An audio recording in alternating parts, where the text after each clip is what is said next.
Welcome to Entreprogrammers Podcast, the podcast for developreneurs, with your hosts, Josh Rauh, Derick Bailey, and John Sonmez. The podcast where you get to be a fly on the wall listening to real conversations of three developers trying to tackle the challenges they face as entrepreneurs.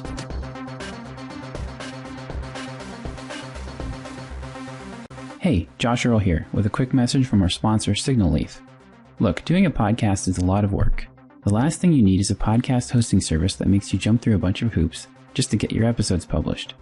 My co-host Derick created Signalleaf with one goal in mind: to build the easiest podcast hosting service out there. It's the simplest way to get your new podcast up and running quickly and without any hassle. If you're thinking of starting your own podcast, just use Signalleaf. Then you can get back to polishing the lyrics for your own official podcast rap song. We've got a guest here with us today. This is Rauh. Ryan, say hi to everyone. Hi, everybody.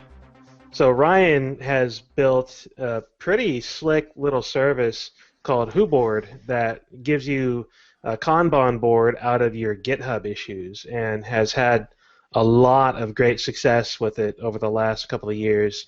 You said you've been working on it for about 3.5 years now? I can go back to the first commit. It feels like a long time. I want to say 3 years, but I could be overestimating. It might be 2.5, but it's been a long road. Still, a couple of years. That's pretty awesome, and yeah. You've become profitable very recently, right? Yeah, I can certainly talk about that. So it started off as an open source project, and so you can go back and see the ugly monstrosity that it first incarnated as. And I was kind of about to let it die on the vine, I guess. Right. And some competitors popped up and validated the space for me, and I was like, oh, okay, well, I guess I'll just charge money for this thing. Right. And so I started down that journey in June. It took me probably a good 3.5 months to build out the Stripe integration to charge money, and then I launched in October, and so after that, I guess I can go into more detail, but that was about 7 months ago now, and right. Nice. Yeah, and now I've converted. I ended up launching with a really long free trial, which was also a mistake. And yeah, I just got through killing mine recently. And all the people that were on that initial huge free trial have finally, I've gotten through that churn, and so right. now I'm actually getting legitimate numbers about where it's sitting financially, which is pretty right. good. So. That's awesome. Yeah, so is this your full-time job at this point, or? So that's an interesting story. I recently became unemployed. Ouch. Good or bad, I guess. It was interesting timing. Okay. So I was working for a startup in Austin called Decision Grid, and we were building like a investigative analytics platform for like insurance companies and police departments and stuff like that. And they ended up not getting their next run of funding, and decided to shut the company down. Wow. But they were really classy about it and gave us all a month's severance. So I've taken nice. that, and I'm like, all right, I guess I'm working on HuBoard full time. Right. Nice. And this just recently happened, huh? Yeah, it happened about 2 weeks ago. As of yesterday, I finally signed all the exit papers that got me out of the. So that released me from the NDA. That released me from any of the employee agreements. It was kind of a tumultuous time for me, to be honest, because I'm in the process of incorporating a HuBoard, and Right. the first lawyer that I went to ended up being a client of my employer. And so they're like, yeah, we can't help you because, conflict of Yeah. interest. And so I Right. was like, well, you're the only one I know about, you were vetted and recommended to me. And so as soon as I got out of the exit papers, I called him back up and I'm like, I guess you don't have anything to worry about now. That's funny. Nice. Yeah, well, nothing like that to get you, to break you free and get you started full time Yeah, on your seriously. thing. Now you've got but it's, I guess, I mean, if you've got income coming in from it, then it's not as bad as it's not like jumping with the gun to your head. Like, Right. you might have to eat ramen noodle soup for a while, but at least you'll be eating something. Right. Yeah, I like to use the analogy of when you have friends that always talk about having kids, and they're Right. like, I'm not ready. I'll wait till I'm financially ready. And the answer to that question is you're never ready. You just Never. you have to change your lifestyle. You just make it work, right? Right. So I feel like I've given birth to HuBoard at this point, and they're just like, well, I guess this is my baby now, is to deal with it. Well, that's pretty awesome, quite honestly. Yeah. All right, so we usually start out this stuff with talking about numbers from the week. So if we can jump into some of that here real quick. You must be excited about your numbers if you're. I Okay, Derek. am. All right. We'll let you give your numbers. Go ahead. Go All ahead. right, thank you. After Josh.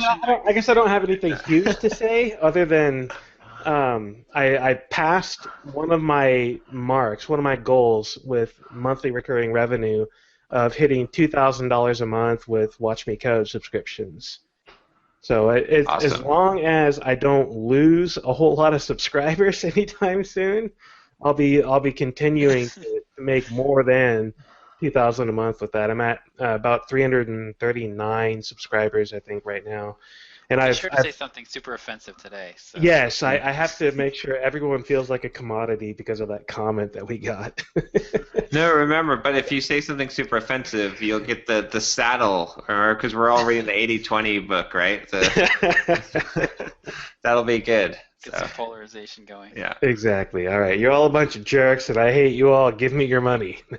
That's good. 2,000 a month is, I mean, again, that's a livable, like, now you've got a bit of a safety net, because Yeah. if you have that base, if you just don't sit, if you just can manage to not sit on your butt Right. for the month, right? You're gonna be able to live off of that, because that's enough of a base where you know that you're going to be able to make up enough money, just through whatever else you're doing in that 30-day time period to be able to live and survive. So that's Yeah. I mean, I've still got my consulting gig, and that's definitely paying the bills right now. But having that $2,000 a month in addition to my book sales, which honestly I haven't really paid attention to my book sales at all recently. I turned off those emails, so I don't really know how many I'm selling a week anymore. But I hit 15,100 in total royalties for that. Plus, I got my deal with Prog set up now. They're going to send me a contract pretty soon to distribute my book, which will be freaking amazing.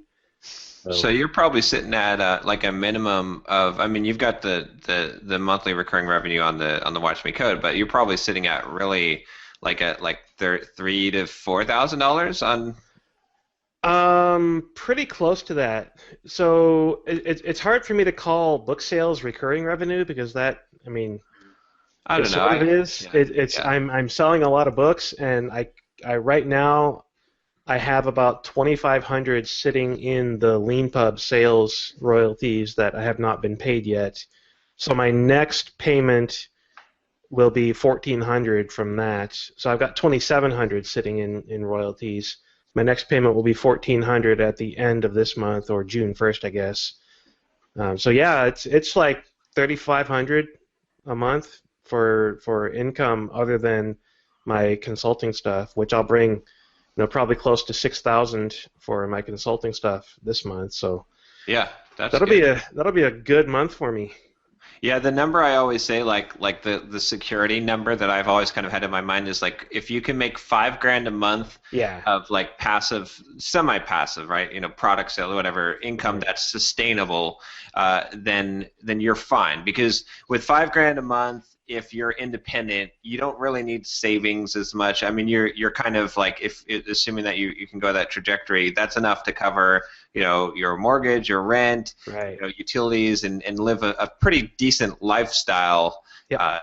So that's kind of the number that I've always been shooting for is if you can make $5,000 a month, you're okay. So that's actually the same number that I've always used. Back when I was doing consulting full time, I always had a minimum income in a month of $5,000 is what I needed.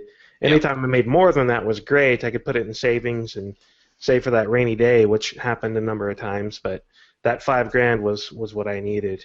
Yeah. It's like $5,000, like $2,000 is like kind of like you can live off of $2,000 a month. Right. Like most people could, like most people wouldn't think they could, but when you really think about it, like if you had to do it, you could probably live off of $2,000 to $3,000 a month. But $5,000 is like comfort zone. You're like, okay, I could, you're not going to be like buying the latest, Surface Pro when it comes out, but. So what about Ryan? Let's pick on the new guy and ask him about his numbers. Did you tell Ryan that he has to share real numbers? I did. I warned him about this. So prior to us starting this, I got on a quick call with him and asked him if there was anything that he didn't want to talk about, and he basically said no. So spill the beans, man. So I finally bit the bullet and paid for Baremetrics on. Oh, nice. Right, just so I could actually give you numbers, because prior to yesterday, I didn't even know what they were. So, interestingly enough, I'm sitting at, according to Baremetrics, 5,400 of monthly recurring revenue. Wow. Nice. That's great. Yeah, That's impressive. After you saying, like, well, as long as you got $5,000 a month, you're okay. Right. That makes me feel pretty good.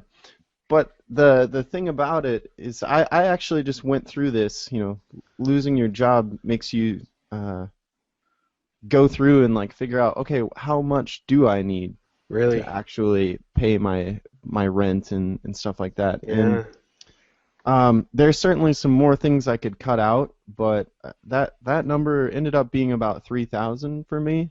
Yes. And I have enough savings in the bank to at least get me through July. Right. So right now I'm not drawing any income from HuBoard at all. All of it is retained earnings, and I end up spending it on growing it currently. So I'm basically going to my rough plan in my head is I'm going to have about $15,000 of income from the business to sink back into it for the next 3 months to hopefully grow it to a point to where I can get back to my previous salary and hopefully pay the co-founder that I'm bringing on some money for his work as well. So that's something interesting. I'm curious about, because this is a definite weak area that I've identified of mine, right? Is I never reinvest into my business. I mean, hardly, like the idea of like that you're saying that you're gonna invest basically the 5,000 you made this month right into the business. How are you going to do that? What are you spending the money on? And have you been doing that like so far? And if so, like what have you been how does that work? Like what's been kind of how you've done that? I have no idea how if I would invest that money back into the business. So right now that reinvestment in terms of HuBoard is in freelance design. Okay.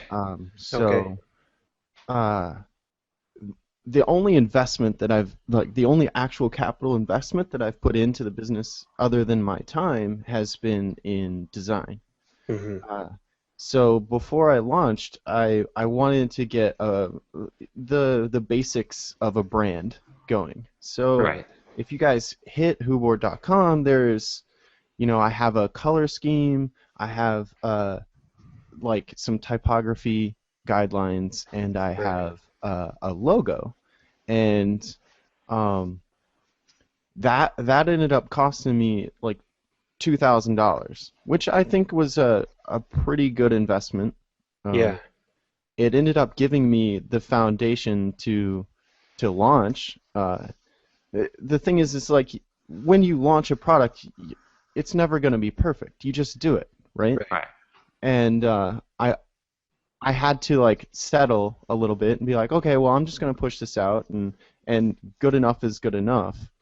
As soon as I had enough money in the bank to pay for another round of design, that's pretty much what has gone into it. So I stalk people on Dribbble, and I have this one guy that I think is simply amazing. Right. His name is James McDonald. He goes by the username J on Dribbble, and the guy is unbelievably talented. And I contacted him, and I was like, I love your work. I want you to do HuBoard, and I gave him, what the previous designer had given me, which was the logo, the color scheme, and the fonts that he needed to use, and he was just like, yeah, this is great. I can definitely work with this. Nice. He is a pretty expensive. He's out of Glasgow, Scotland. Nice. So, as terms of a designer, when you get into freelance design, this is an interesting thing.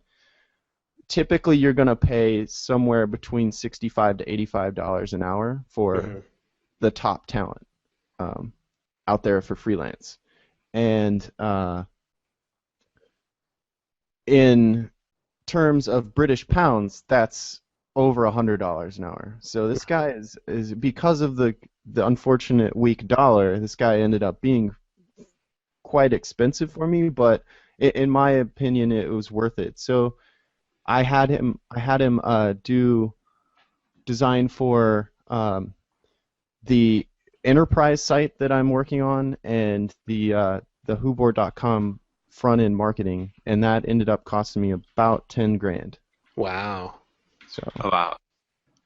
That is expensive. Sounds like it's totally worth it, though. I mean, if you're bringing in $5,000 a month, that's only 2 months worth of income from the site in order to pay for that. Like I paid about $1,500 for the information architecture on my backboneplugins.com with my ebook, and I paid like $5 or $20 or something for the 3D version of the book cover. And that was in itself a huge investment for me, because at the time I was only making a couple $100 a month off the book. But it's more than paid for itself since, because I'm, like I said earlier, I'm making about $1,500 a month off of that book in sales right now. So it's easily paid for itself. Well, I have to wonder though. I mean, these are still all speculation, right? Like, to kind of come with the other side of it, like, you don't really know how much things like book covers and design like affects your sales. I mean, but then to some degree there's this scale thing. Like with something like HuBoard, I can imagine like once you get enough steam going, I mean, you can easily see yourself. I mean, I could see you generating $20,000, $50,000 a month recurring revenue. Like that's not. I mean, that's definitely within reason. So then, at this point, this cost becomes extremely small. Doesn't even matter, right? So you might as well, like with that kind of big picture in mind. But then again, things like you don't really know.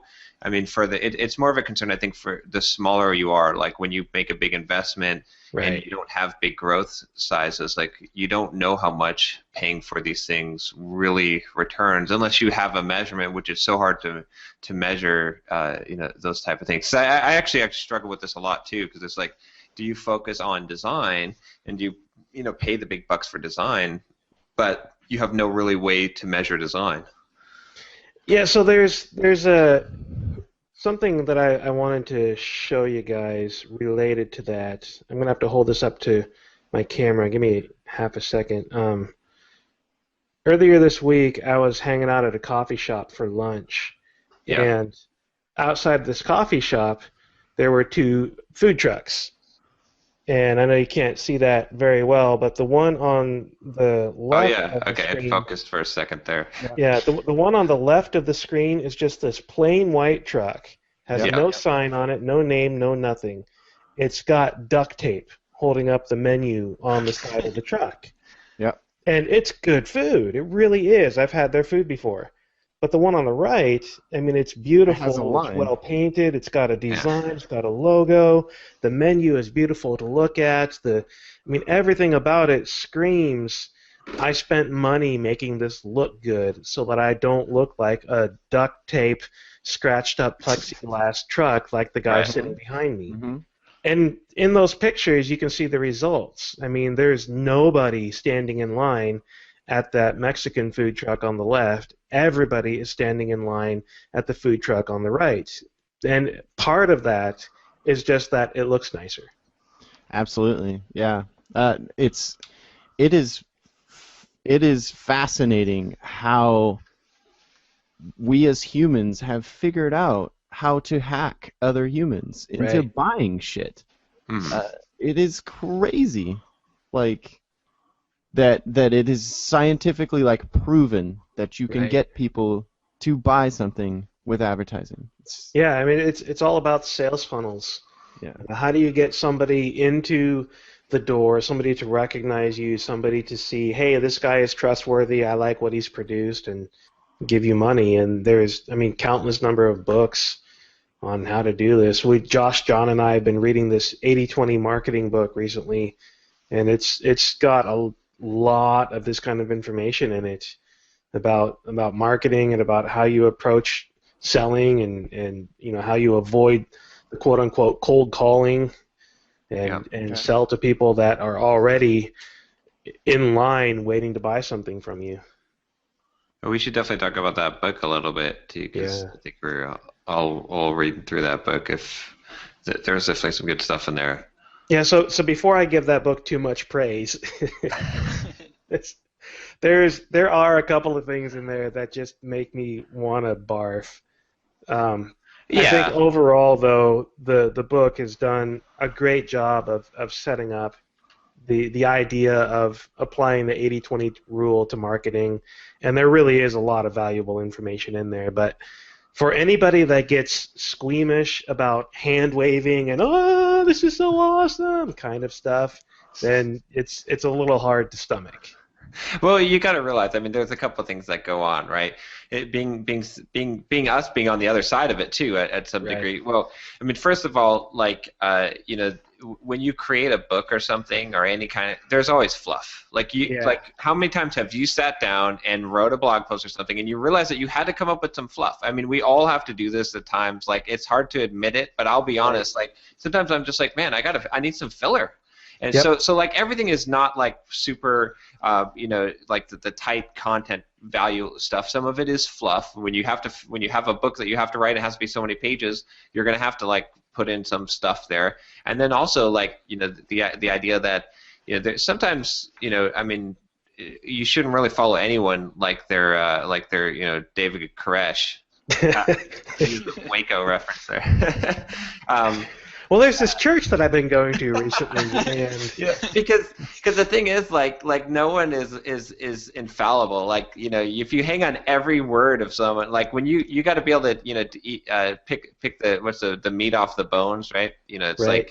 There's going to be good stuff in there, and there's going to be there's a lot of wackos. Like, Isaac Newton was a wacko. He was a nutcase, right? This guy, he was an alchemist. He was like into all kinds of weird, crazy stuff, looking for the whatchamacallit, not the sorcerer's stone, the whatever. The Philosopher's Stone. Yeah, Philosopher's Stone, right? Same thing with a lot of like historical figures that were like, but the guy did produce great works of science and move things forward. So I mean, if you looked at his materials and you said, oh well, because he's wacko, then I don't then what he's saying about about gravity must not be true, and the other things that he then you'd have to throw out a lot of people in history. So that there's kind of that too. It's This is the part where I bring up chiropractic care. No.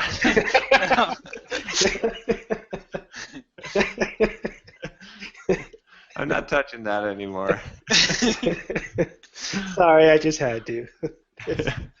So, Ryan, for your benefit, there was an episode a couple weeks ago where we started the episode with just like a 20-minute rant between me and John about chiropractic care. It was pretty epic. So there's a little backstory to that. Next week type of thing. Yeah. I had the same experience with ART people. I had like a little bit of a shoulder issue, and I went in for some ART therapy, and they're like, they end up doing like the initial assessment for me, and he's like, okay, let me record you doing a squat, and I'm like, okay. So I do like a air squat, and he gets back up. He's like, okay, well, your left hip is totally junk, and I'm like, what? And it's amazing how they're like, yeah, come back twice a week for the next 6 months. We might be able to fix it for you. It's like, at some point, you just got to cut them off and be like, no, you're not getting my money anymore. No, sorry. But yeah, John, you're totally right. There is fluff. I mean, I hate to admit this right now, especially, but there's some fluff in that email course that I just set up, and I mean, I've got 380 people on this 5-day email course on thinking and object-oriented design, and I have to admit that there are a few places where I had to go back in there and add information, partially to make it coherent, and partially to make it so that some of these emails had enough information in them to be valuable, to be useful, to get the point across, or whatever it was. There definitely is a little bit of fluff in there to help make it something more coherent and valuable. But I think I still think there are a few things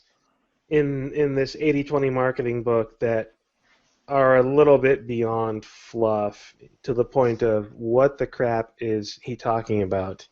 And of course, the biggest example is when he tried to say that the surface area of your lungs had 2.79 dimensions to it, which, I mean, when you look at fractal math and you understand that, like Josh pointed out, okay, it kind of sort of makes sense from that perspective. But he gave no context for that at all.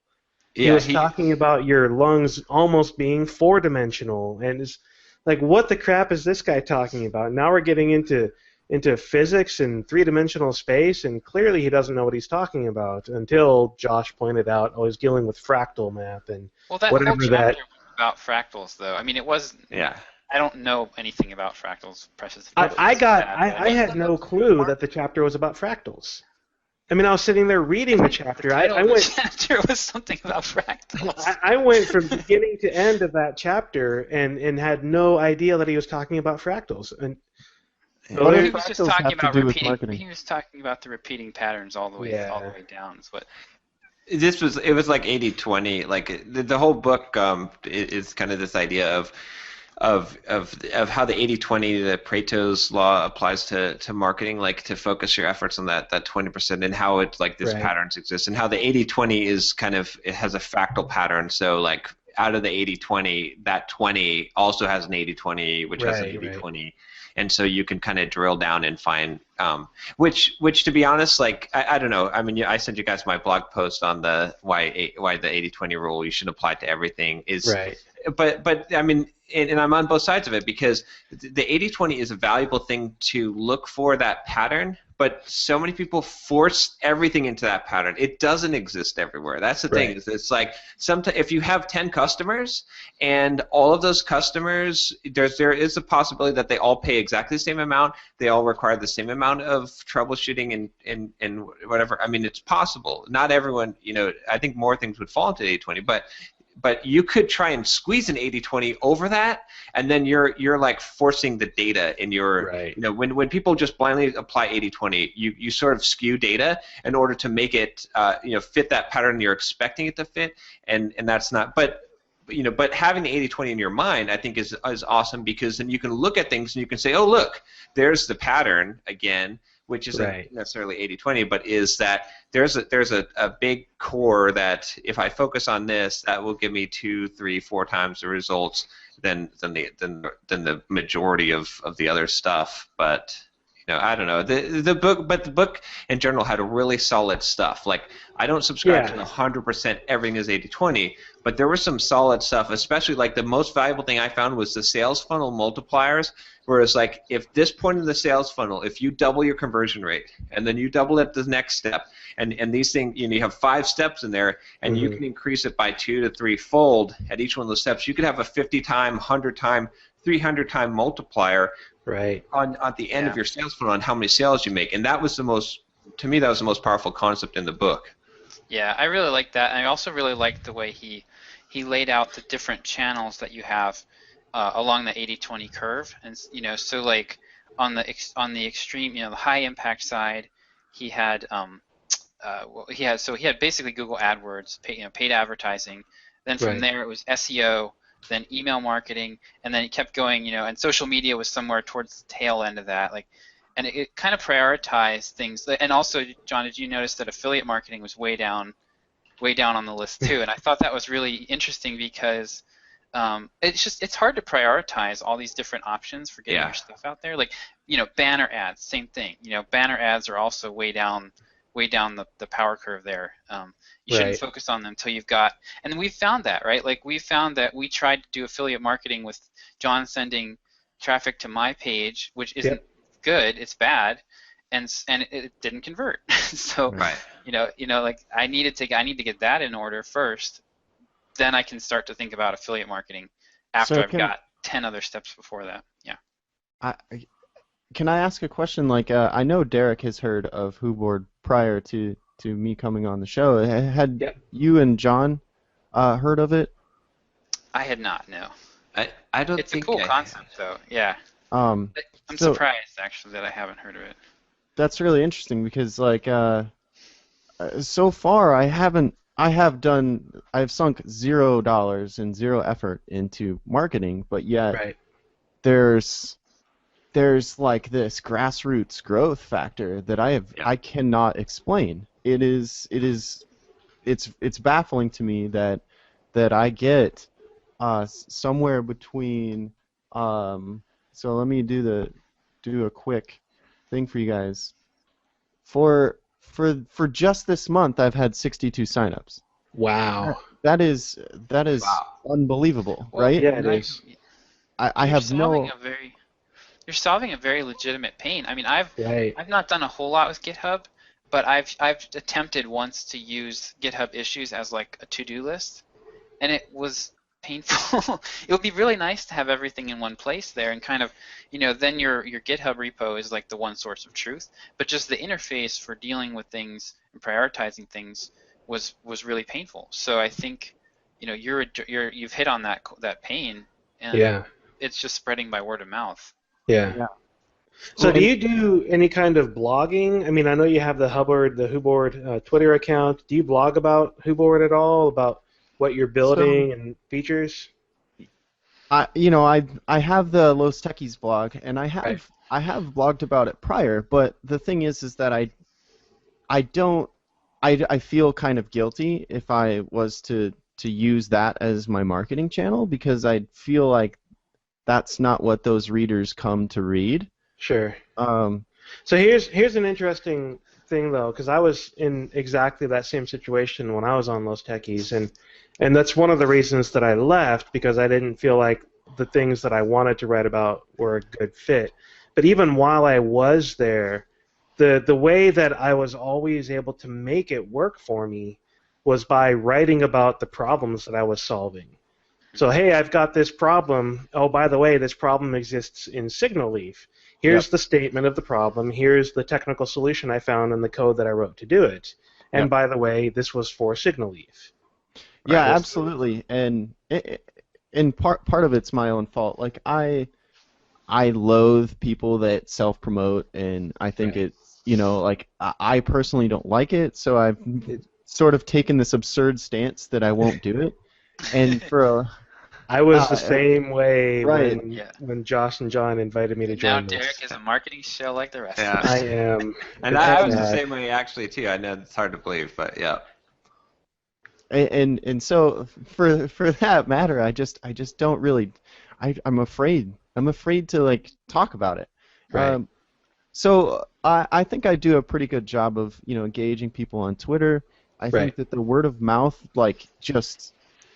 I think that the customers do a good job of selling it for me, which is really nice. I think that is key. Build something that is amazing, and it'll work, right? Like for SignalLeaf, dude, like make it the best thing out there, and it'll happen, right? Like it won't happen overnight. Like for me, my first commit, I looked at it. It was back in 2012. Right. Like, man, I've been working on it. Well, I think it was, for a long time, almost 3 years now, and it was really a piece of crap when I first launched it. Like, you couldn't add issues from it for a very long time. You had to go to GitHub to do that. It took me a long time to actually get real-time syncing in there. Like I keep doing this delicate balance of, all right, I've got to do business stuff, and then I've got to add a feature. Okay, it's been a while since I've added a feature, but then it's always this really hard balance of building the business versus improving the product. And right now, I've been pouring all my time into building the business rather than improving the product. And I hope my users don't hate me for it, but the thing is that by doing that, I'm going to extend my runway and be able to pay for more resources to eventually make the product way better, right? Yeah, see, I ended up stuck in exactly that same spot for a while, and sadly, I've let myself become distracted with all of my other things that have been more successful. So, like, Watch Me Code went from, literally 1 week, I was telling Josh and John that I'm done with screencasting forever, I want to get out of it. And then 2 weeks later, I had a successful screencast subscription service up and running, and people giving me money. So it's been really hard for me to focus on SignalLeaf recently because I've been spending all my time doing that, nursing that, and growing that, when in reality I actually need to get back onto SignalLeaf because there are a lot of things I need to do to grow the business and improve the service. And like you just said, Ryan, if I built something awesome, people would be flocking to it. And right now they're not, and I know exactly why, and it's my own fault. Well, there's a couple of layers to this. I think it's. I don't think it's as simple as that because it depends on what you're selling and how much education is required and what you're, like for example, the products your product. Piggybacking off of GitHub is awesome because people are exposed naturally. They know they have this problem. There's no education or very little education required for someone to say, "Hey, this is awesome sauce." Like instant buy because this is the word of mouth spreads because everyone has this problem. I think it depends on what. Same thing kind of with Josh's product but to a lesser degree with Sublime Text. I have Sublime Text. There's a little bit of education of saying, oh, well, I need to know how to use it better, and this is out here. And people don't want to share, like, I bought this awesome book on Sublime Text. Like, that's not as shareable as, look at this Kanban board for GitHub. Like, this is awesome. Like, you have this problem. Here you go. I think that's a more shareable. And then when you kind of go up the scale, like to SignalLeaf, it's like, well, only podcasters, like it's not piggybacking off of any other product, like the exposure, you have to get people exposed. There's other competitors that are using marketing and are entrenched in that space. So you're not going to, if you build the best podcast hosting service, it's really not going to do you any good, Derick, because people won't, unless it's like so phenomenal, but it is a commodity thing. So it's like there's nothing that you could really, the thing that you're going to have to reach them through marketing, and your differentiator is going to have to be customer service and things like that, or a unique message. Same thing with my course on how to market yourself as a software developer. I have to educate developers and say, mine is going to be primarily content marketing, because I have to first get on .NET Rocks and tell you why this is important, because you don't even realize you have this problem. But once you realize you have the problem, then you're willing to shell out a lot of money for this solution. But so I think it really depends. Like there's that level of of figuring out what does your business need, and it's going to be different for different people, for their businesses, depending on how viral something is, how much people are aware of the need, how much you have to educate them, and how much competitors you have, and how entrenched are those competitors and what they're doing. Just to give you an example, I don't really watch TV. Like I was watching a Shark Tank, right? and I did pick up another series though, Mad Men, right? Because it's about advertising, right? So I after Shark Tank, we went through all the episodes, me and my wife, and so we just started watching Mad Men. And there was, like, in the first episode or second episode, he was trying to sell like Lucky Strike cigarettes, right? And they're having this problem. They're like, oh, the tobacco, you can't make health claims that it's good for you, right? Or that it doesn't kill you, because you're going to get sued by the government, all this stuff, right? So they're like, man, how the hell do we sell this product? And then it was like, the problem was that they came to this realization, wait a minute, all of the tobacco companies have the same problem. So we can do whatever we want. We could just, so they came up with the slogan, it's toasted. And it was genius, but it was interesting, because the dynamic was not, it was the rest of the market, because their competitors were stuck in the same boat. So it's kind of the same thing. It's like, I think for Signally, for you, Derick, it's especially the case that you have to be completely sensitive to what your competitors are doing. And that is going to influence how you market. If there's no one out there, there's no competitors, you could do whatever you wanted, but because of those competitors, you do have to spend dollars on advertising. You do have to actively promote it, because it's not just going to be discovered in your case. Right. Can I ask a question about competitors? The interesting thing is, HuBoard also has some competitors in the space, but I was the first one there. How much should you pay attention to them rather than just not? Because I hear conflicting stories about that. A lot of people will tell you ignore the competition, and a lot of people will tell you, don't think about the competition. Just they don't matter. All that matters is you building the best thing around. And then I hear, what John just said, but I also hear it from other people. It's like, hey, what's the competition doing, and how can you outdo them, and what's the competition doing? How can you underdo them? Like that rework book talked about, focus on something that you can do better than them, and don't try to compete with them on a feature level, but compete with them on I'm doing this one thing so much better level.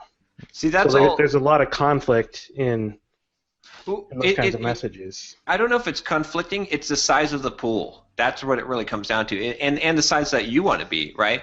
If you just want to be a lifestyle business where you're going to make $5,000 to $10,000 a month, and you're going to make a nice salary from your business, then as long as you can get enough customers, you don't have to worry about the competition. You can basically pretend like they don't exist as far as your advertising and marketing, right? Because who cares? Because you're going to be able to pull, you can compete with Facebook and Google and whoever you want if your goal is only to make $5,000 to $10,000 a month, because it's such a small drop in that bucket that you can just by knocking on doors get enough customers to be able to reach that point. But if you're in a smaller, if the pool is smaller and you're in a smaller space and you have to have dominance, or you're trying to grow, if you want to be big, if you want to make $100,000 a month revenue, it's a totally different ball game. So I think it depends on on the two things. On one, how big do you want to be, and two, how big is the pond itself? The smaller the pond is, the more the fish are going to be fighting over the food, what level of food there is.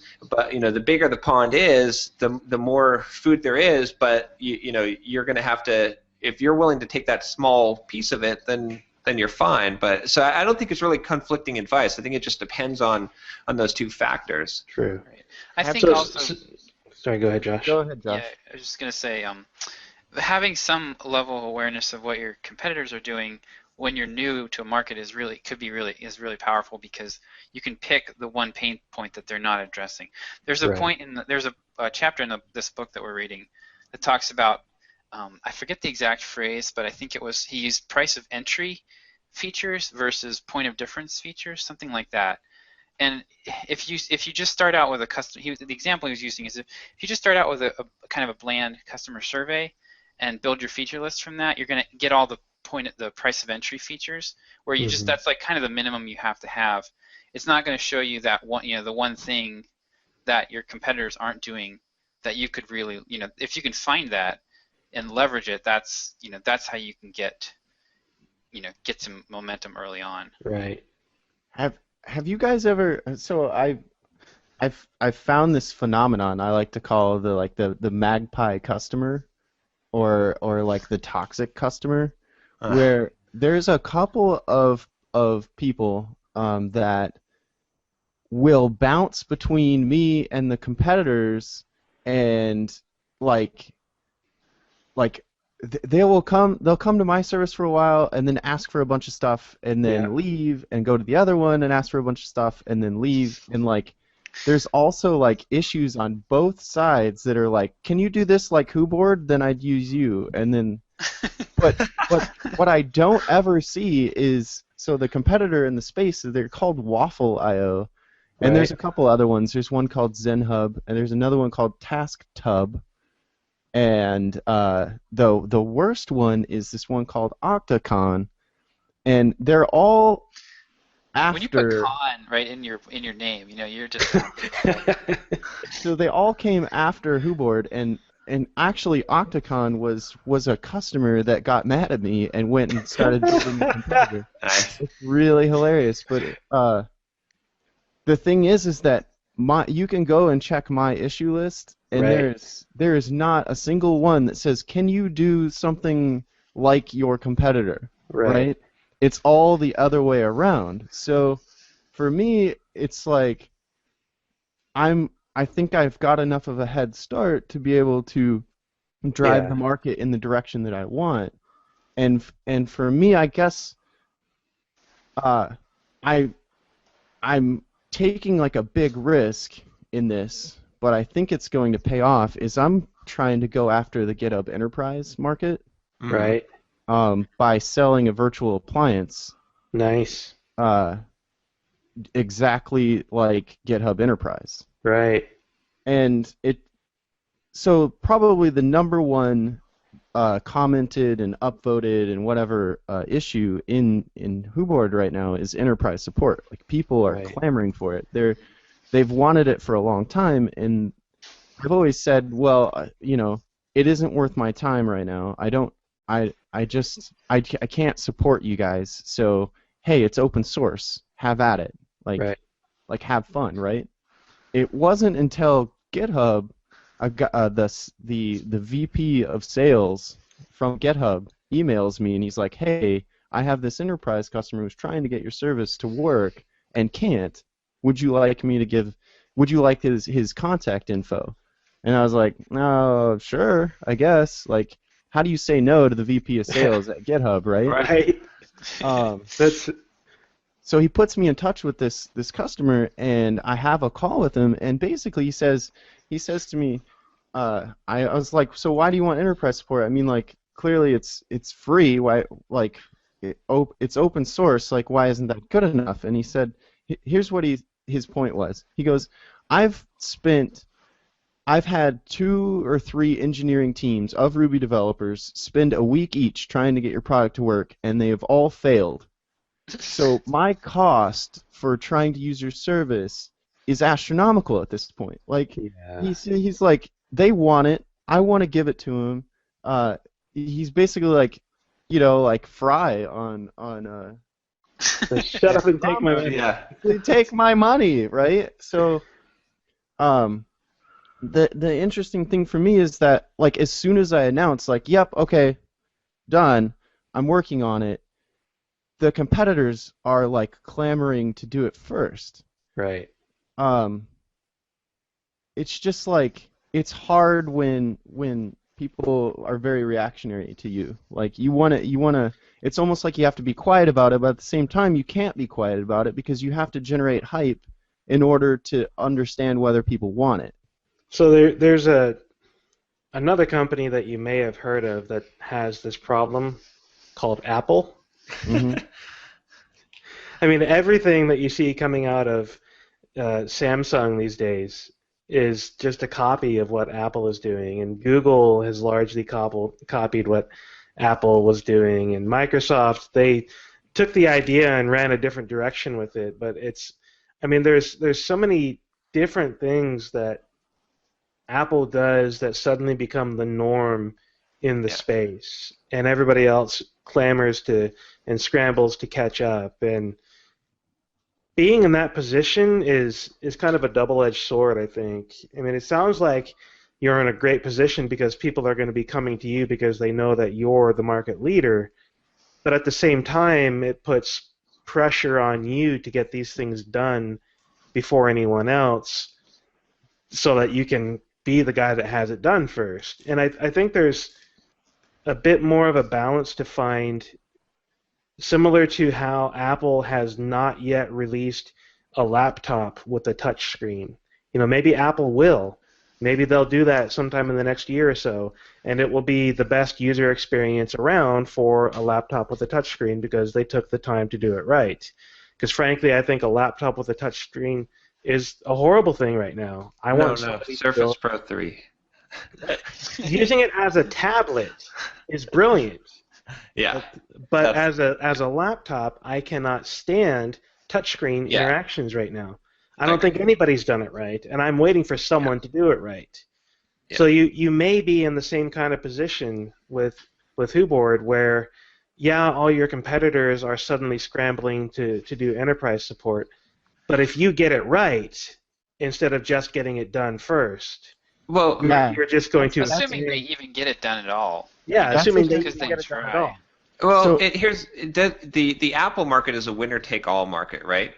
And it's also a completely 100% saturated market. So, so the thing is, I mean, you're right in the comparison, but I think the difference here is that there's this market of if call me, if I'm saying the wrong thing, but I'm calling it Kanban boards for issues for GitHub. Right. So that market is saturated, maybe, I don't know, I'm just guessing, but is it 1% saturated of all the potential customers out there, right? So like there's still 99% of the fish that no one's caught. When you talk about tablets or laptops or PCs, 100%. It's 99% the other way, right? So they have to fight. They have to compete against each other. Mm-hmm. I think in your market, I don't think I even care if they develop enterprise version because you can still find 500 customers that no one's ever even talked to that are going to buy your product. I mean, that's just how I'm viewing it. But I think that's the difference is in that case is you've got such a small saturation to the market. Like there hasn't been big bucks that have been poured. There's no big player that's pouring millions of dollars into advertising that's trying to target every single GitHub user and enterprise and say, hey, look, we can help you use GitHub more efficiently and track your issues using this type of software. So I think that once you once you nail it down and you get your feature, who cares what the other guys are doing? If you get a marketing message out and you reach that 99% of people that never even don't even know about this at all, don't know about your competitors, don't know about anything about it, then you've got so much. I mean, unless you want to become a huge company, which might be your goal, then you'll have to face that problem. But at this point, the market saturation is probably minuscule, so you have so much room to grow. At least that's how I view it.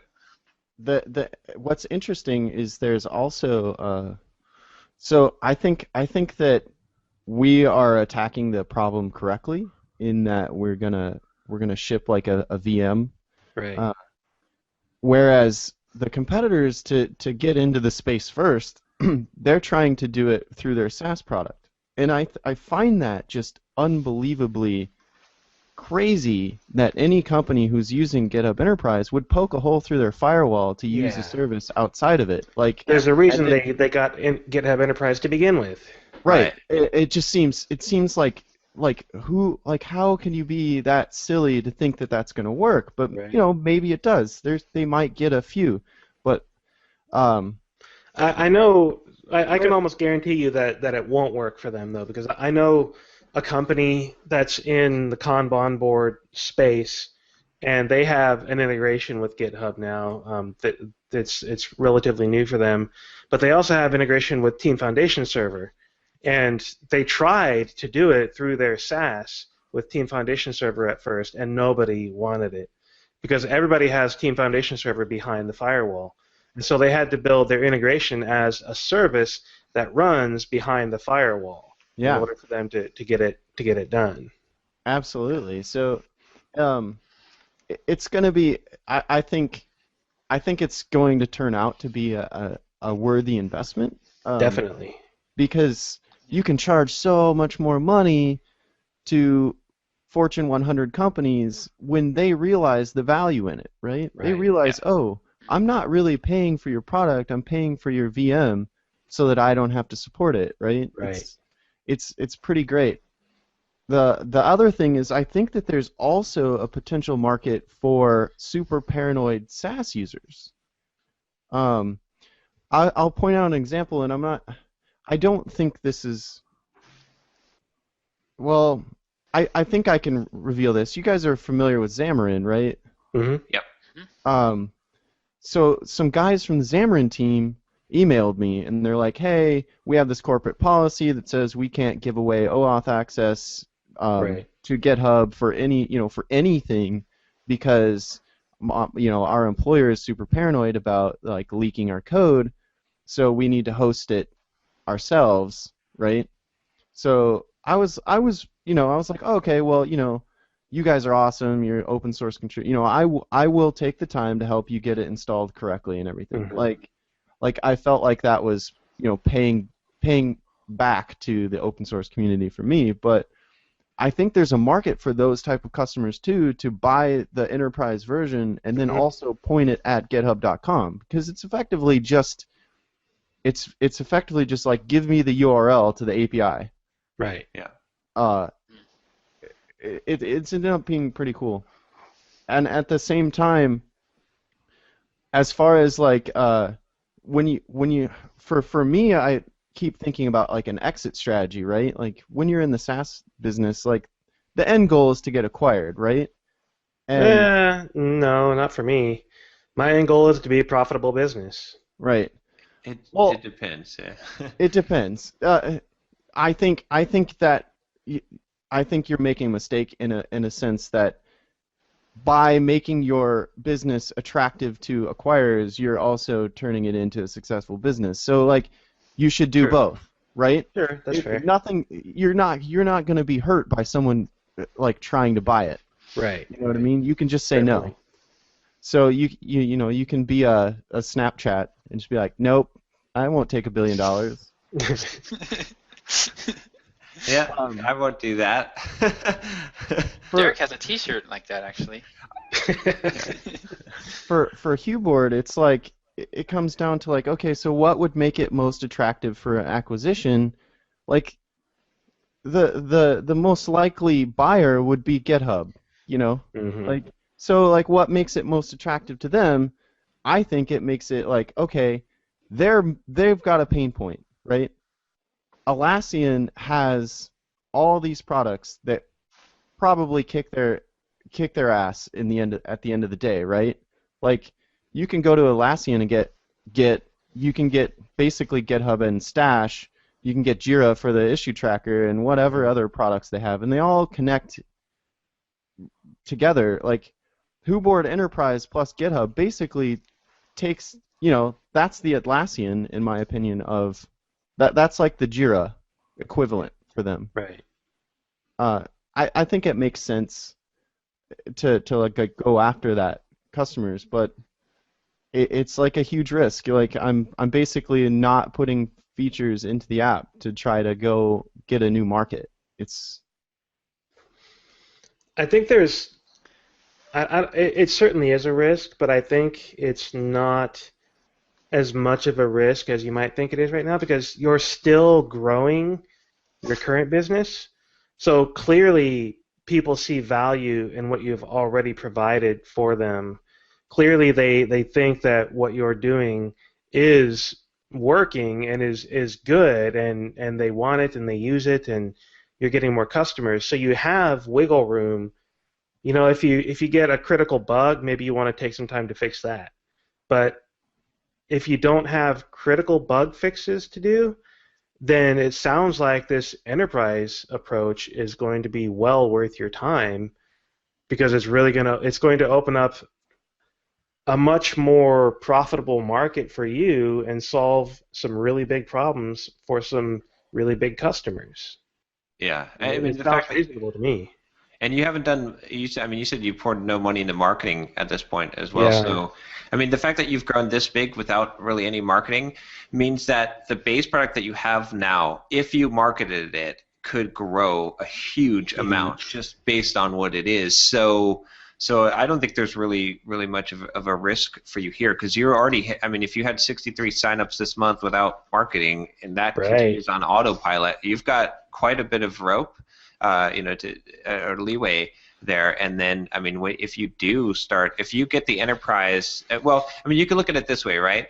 Like, if it's the dollars you get back on the time you spend. So if you spend 100 hours improving the product right now, how many more dollars do you think you'll get back in terms of customers and recurring revenue? Right. Versus if you spend 100 hours on marketing what you have right now, versus if you spend 100 hours doing the enterprise development and then marketing it. So, I mean, when I look at those numbers, what would make sense to me is if you haven't spent any money on marketing, you could go and do product development on the normal product right now, and you could probably increase make it a more valuable product. Or you could go and you could spend a whole bunch of time on marketing right now, or you could do the enterprise stuff now and then do the marketing and market both the consumer and enterprise at the same time, and then, I mean, that enterprise side would be worth a lot more dollars. So, I don't know. I think it sounds to me like you're going down the right path. What if, do you guys have any thoughts on how? So, two things. Let me think here. Okay, so basically, I think my rough plan is to put out a new, really sharply, greatly designed front homepage marketing thing for HuBoard.com and EnterpriseHuBoard.com. So, I'm working on EnterpriseHuBoard.com, right? And that's going to be the sales funnel to sell the VM. Mm-hmm. But it's way different and way prettier, like design-wise. So I was like, well, I don't want to launch that and then have people go to HuBoard.com and see an inconsistent brand. Mm-hmm. So I had to spend an additional $5,000 to get a refresh on HuBoard.com, and I'm planning on launching them simultaneously. Mm-hmm. So am I technically working on marketing and enterprise at the same time? A little bit. I mean, the homepage for your site certainly is marketing. That's, I think, is that called inbound marketing, Josh, or am I totally getting that wrong? No, I mean, I think that's probably outbound more because it's Okay. advertising. I mean, you're not reaching out directly to people. People are coming to you eventually, but Right, but the homepage certainly is a marketing effort. I've rebuilt and revamped the Signal Leaf homepage a number of times, and I have it closer to what I think I want it to be, although I still have a lot of work to do on it. But the homepage is important. If people can't see what problem you're solving, can't see how much it costs, can't see the benefits that you give them, can't see, if you just have this plain white homepage with your name and a login form, then you're never going to sell anything because nobody's going to know what you're doing or why. So there is a lot of value in getting that done. But I think I think you've already identified the most value in the home pages is keeping them consistent, because that is going to be more valuable than the efforts that you could put in other things right now. Because if you were marketing the enterprise version and the normal version, and people did see the inconsistency there, and especially if you have a different URL for it, people might get confused. Is this the same company? Are they competitors? What's going on? Okay. So having that consistency is going to be, it's like a bare minimum thing. It's not that it's going to get you all of these customers. It's like this is the bare minimum that you need in order to not lose customers due to confusion. Right. Yeah. But you don't want to go beyond that without metrics, because nothing is marketing without metrics. I mean, to be honest with you, unless you can say my conversion rate was X before I did the site redesign, and then after I did the design, the conversion rate became Y, which was a higher number, then you don't know, and it's not. So, I mean, I don't know. I mean, it's just my opinion, but I wouldn't spend any more money or time into that and into anything that you're not measuring marketing-wise. And as far as I mean, I don't think we really talked about the sales funnel, but that's the last step in the sales funnel is that page where people are going to make that buy purchase. But there's all these other steps ahead of time that if you can get more people coming in to the gate that are seeing the homepage, that's probably I mean, it sounds like like what Derick said, if you're more than just a blank white page that says buy, and you've got a brand and you know that people are converting on it, then probably all the other efforts on marketing at this point will probably be better spent going up the funnel to where getting more people to come to that page, spending the dollars and the time there, because like I said, if you're just working on that one spot, you might be at the point where you don't have enough traffic to be able to measure it adequately, and you're already at. I mean, what kind of improvement can you make? If you might spend another $50,000 improving the homepage, and it might only increase the conversion rate by a couple percent because you're already kind of at the 80-20, the bang for your buck effectiveness. Go and find the other places upstream. Can you use Google AdWords? What would happen if you started advertising? Could you use inbound content marketing?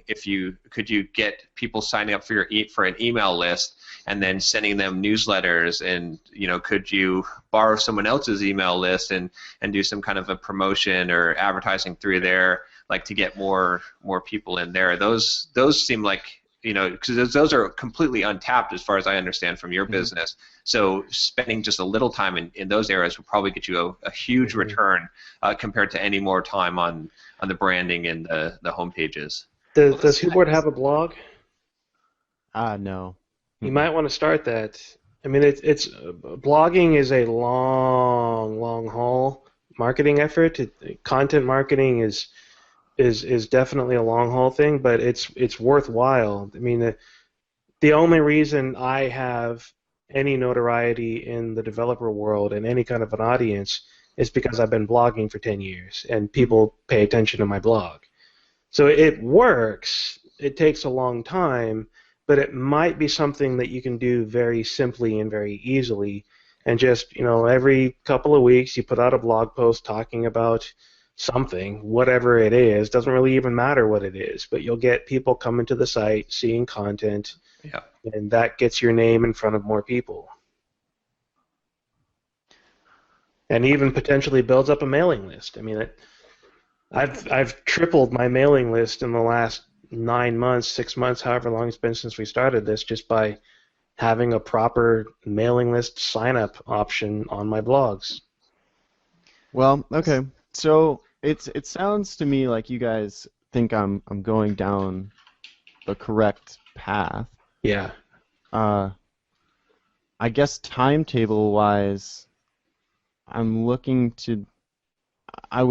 So I have a VM in alpha stage right now, and it's being used by 2 customers. So those things have like a timed hard-coded license file where they're going to stop working. Right. So I kind of like engineered myself a deadline. At the very minimum, you engineered delivering them an update that has nothing more than an updated license file. Yeah. So where I'm struggling right now is I have no idea how to price it. What's your current pricing? So I threw out a number. So the way that GitHub Enterprise prices things is they sell license packs. So they'll sell 1 pack of user licenses so it's like you buy a pack of 20 user licenses and it's $5,000. So I was like, at first I was like, man, that is ridiculous to charge just as much as GitHub when I'm just a service on top of them. But now I'm kind of leaning towards charging the exact same money. But it's kind of hard for me to justify it, I guess. So I want to sort of dovetail as closely to their business model as possible, so that it's like familiar to them. Right. I guess it's sort of my thought behind it. You could dovetail the pricing model without copying the exact pricing, which might be valuable in your case. What's your current pricing for your normal users? So the way that I price it right now is like if you want private repo access and like your private repos are owned by like Derick Bailey, right? That's a user account, so I charge $7 a month. Same thing that GitHub charges, right? Yep. And then I don't cap it at all. It's just unlimited. Okay. I do the same thing for organizations. So the minimum price you can pay for an organization is $25 a month. So I charge $24 a month. And then I just leave it uncapped. And I think when I did research, like as to who was using it, like the bell curve, right, showed like one to 3 repos that people were using. Like the 90th percentile is like, oh, people are using 1 to 3 repos. There was a couple of outliers where I think the largest one was using like 35. Right. But I was like, so what? Like, why would I have complicate my pricing structure so that I could squeeze a couple more dollars out of like the second standard deviation? Right. When I could make it super simple and just like make more money on the people that are the normal people rather than. Does that make sense? Yeah, I totally see where you're coming from, and I think that this 80-20 marketing book would say exactly the opposite of what you just did. It very directly says, that 1% or 2% are using 20, 30, 40 repositories. Those are the people that you should be targeting with the higher pricing models, because you'll make 20, 30 times more income by pricing for them than you will for everyone else. If you'll have fewer support problems. Right. Fewer customers. If you price yourself so that you do follow GitHub's pricing model, which I think you should, given that you already are, if you say $5,000 for 20 users, then when you have this very large organization that's got 35 repositories, I mean, how many users is that? Is that 50? Is that 100? Is that 250 users? There's your explosive growth in revenue, which will fuel the development of your company for a very long time. So here's my plan for that, and I would love for you guys to give me some feedback on this. My plan for opening up the tiered pricing structure is to add a feature that GitHub doesn't, which is file attachment. So the way that I want to do it is I want to have like the basic plan, which is like, you know how like you have the basic plan where it's like unlimited users, unlimited repos for 24. Open up like the small, medium, large as for file size limit and capacity. Right. So like, I think that gets me into that tiered pricing structure. Yeah. So that's kind of where I'm planning on taking it. And then I also want to dovetail that with metrics and the time that I go back in time. So like with the basic plan, you get like the last 30 days for any metrics that I build, and then the small you get 60 days, and the medium you get 90 days, and the large you get, you know, a year or something. A year, right?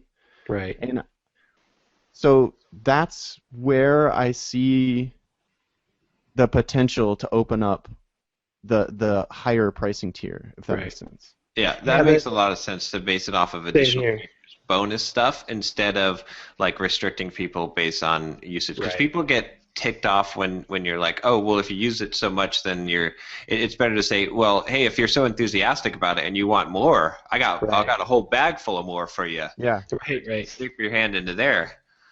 And some of it is also, I want to, so if I open up the basic plan, right, and the basic plan allows file attachment, the basic plan, I still want to enable file attachment to get people on the, you know, to get the fish on the line, right? But to reel them in, I want to like put something on there, like a file size cap or something. Number of files and file size and all that. And the reasoning behind that is because I want to also have that available for public projects, because big name open source projects using it, and they get all the features. I think that is a huge marketing tool and like a viral growth aspect to it. The interesting dilemma I see in it is when I get into enterprise support, like how do I offer those features in a VM as well? Like, so you got to kind of be mindful as to, okay, so if I offer this in SaaS, can I also offer it in enterprise? And in a VM, I think you have options in that you'd be able to install a database and a file system that you could just use right there in the VM for all of that kind of stuff. Total tangent to this. You mentioned calling these things small, medium, and large in terms of the plans. At all costs, avoid those names. That's something that I learned from the user onboard teardown of Signal Leaf a couple of months ago. At a very minimum, call it starter and pro and business. Something at the top tier, by all means, should be called business. I guarantee you will get people signing up for that business account just because it's called the business account. Whether or not they need all of those features, that's what they see. It's like, oh, I'm a business, I need the business account. And giving somebody a more meaningful name on the plan is going to be a lot more of a differentiator than small, medium, large. Well, I don't need large, I just need a small one. Versus, oh, I'm an open source project, I'll choose the open source plan. Oh, I'm a small business, but really I'm a startup team, so I'm going to use the startup team edition, which is for small businesses. And I'm a big business, so I'll use the business plan.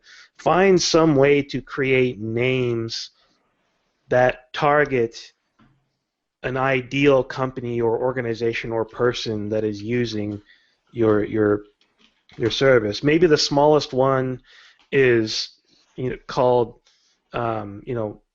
personal, Or because it's for individual people. Oh yeah, freelancers for individual people.